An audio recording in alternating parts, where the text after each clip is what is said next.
Hi, and welcome to our staff picks today. Today we have a bit of a different setup. We're going to talk about Mo Willems' books. If you're not familiar with Mo Willems, he has won 6 Emmys for his writing on Sesame Street, and his other books like Don't Let the Pigeon Drive the Bus and his Elephant and Piggy books have all won different awards like the Caldecott Honor, the Theodore Seuss Geisel Medal, and different Theodore Seuss Geisel honors. Let's get started. Hi, my name is Nathan, and I work in the Circulation Department at the Wayne County Public Library, and I'm going to introduce 2 books to you today that feature The Pigeon by Mo Willems. The first one is The Pigeon Needs a Bath. I do not. One of my personal favorites. In this book, several individuals tell him how filthy he is and how much he really needs a bath, and he resists, but you'll just have to tune in and read it to see what happens later on. Another one is The Pigeon Wants a Puppy. He's always asking for things, be it driving a bus, a cookie, or a puppy, things he's probably not equipped to deal with, but he thinks he wants anyway. And eventually he does meet a dog, and you'll just have to read the book to find out what happens at the end. As a parent, I enjoy both of these because these are things that are relevant to kids, and it makes them think things through a little bit more. And artwork is wonderful. What is The Pigeon Needs a Bath your son's favorite book? No, that would be The Pigeon Finds a Hot Dog. Which was my first introduction to the pigeon. It's a good one. Yes, I found it in the hot dog museum at a hot dog shop. Whoa. Yes. That's crazy. This is long before I even had children, and I thought he was amazing. I'm a long-time fan. Well, the pigeon's awesome. I think so. My name is Darlene, and I work in the Circulation Department of the Wayne County Public Library. And the book that I have is Elephants Cannot Dance by Mo Willems. And this is one in the series of the Elephant and Piggy books. And these are first readers, so they are really good for children who are just learning how to read.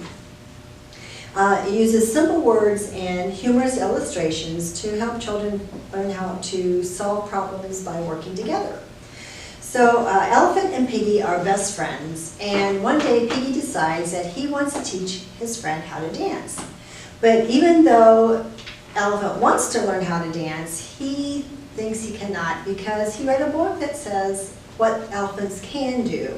And on page 11, apparently, it says that they cannot dance.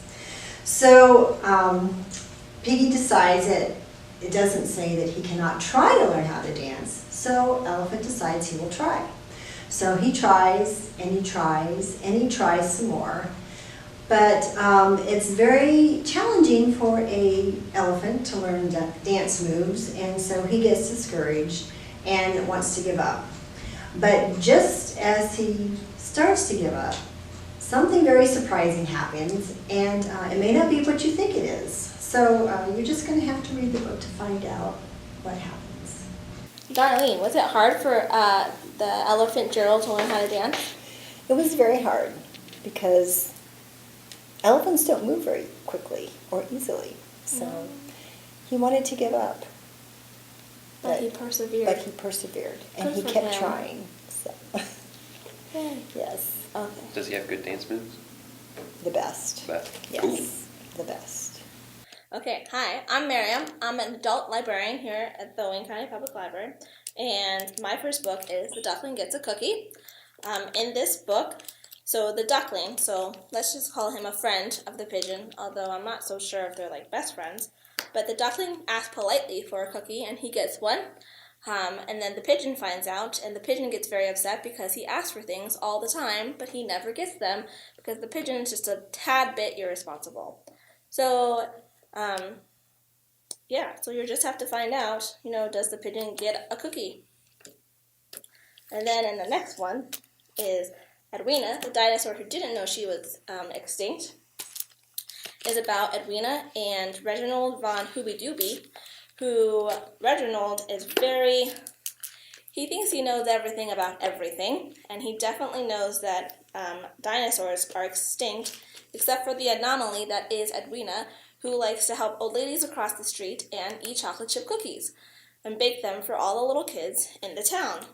So when Reginald tries to tell everybody that Edwina is supposed to be extinct, no one listens to him, and he becomes very, very frustrated because no one is listening to him until one day somebody finally does. So those are my 2 books, and yeah. So what's your favorite kind of cookie, Mariam? My favorite kind of cookie is a chocolate chip cookie Oh, with no nuts, with no nuts. just like the duckling. Okay. That's boring. What? Did you say it was boring? Just chocolate chip cookie? Yeah. Well, it depends on the cookie. It can be boring, but it can not be boring too. They're delicious.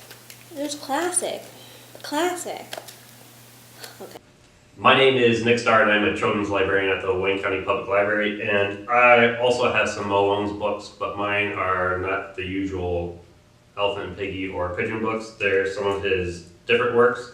So the first one is Goldilocks and the 3 Dinosaurs, which obviously features 3 dinosaurs and Goldilocks. And there's a Papa Dinosaur, a Mama Dinosaur, and then some random dinosaur from Norway who's just visiting. So it's obviously a riff off of Goldilocks and 3 Bears, but it's done with Mo Willems' normal humor. So the dinosaurs are, for no apparent reason, cooking pudding and making their beds all nice and tidy. And then for no apparent reason, just decide to wander off out into the woods and hang out by the street.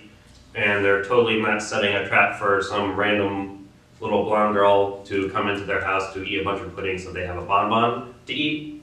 So it's very much following Goldilocks and 3 Bears, and you'll have to read the rest to find out whether she outwits all 3 dinosaurs who are very bad at hiding and not making snickering comments the whole time.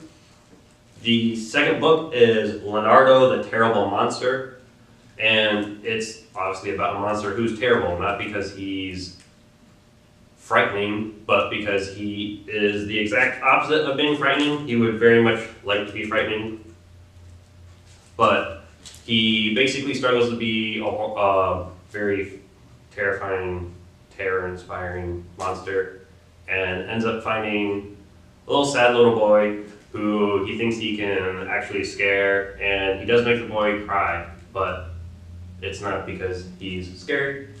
And they become friends, but you'll have to read more to figure out why Leonardo is not that bad of a monster in the end. And then the third book is actually a beginning chapter book by Mo Willems, and it's illustrated by Tony Dietzherzilli.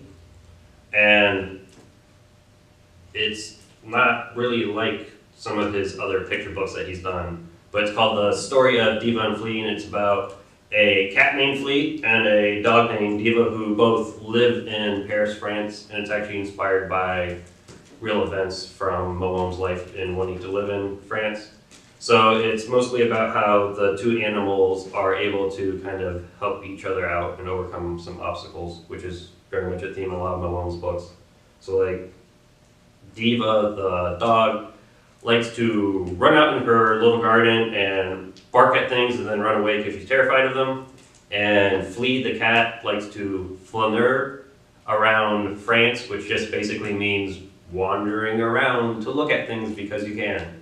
And he kind of gets Diva to not be so afraid and to kind of go outside, while Diva gets Flea to come inside and see that things are okay inside and that you can eat breakfast and coffee, as in like coffee.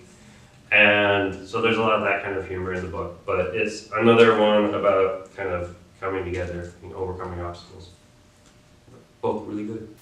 Nick, which one was your favorite out of those 3? Goldilocks and the 3 Dinosaurs. Why? Because I like folk tales and fairy tales and like the classics of those. So like anytime someone does a retelling, it's always interesting to see how they do that. And Mo Willems doesn't really retell it in this because it's pretty much just a completely different story. It's just vaguely using the outline of that. So pretty much kids are going to know that they're spoofing off Goldilocks and the 3 Bears, but it's like very obviously not actually Goldilocks and 3 Bears. Cool. And there's dinosaurs. Everyone loves dinosaurs. Everyone loves dinosaurs. Okay, I hope you enjoyed our staff picks for today. If you're interested in any of the titles that we went over, you can get them at any of our libraries, or they might be on Overdrive. And don't forget to check out Hoopla and Flipster.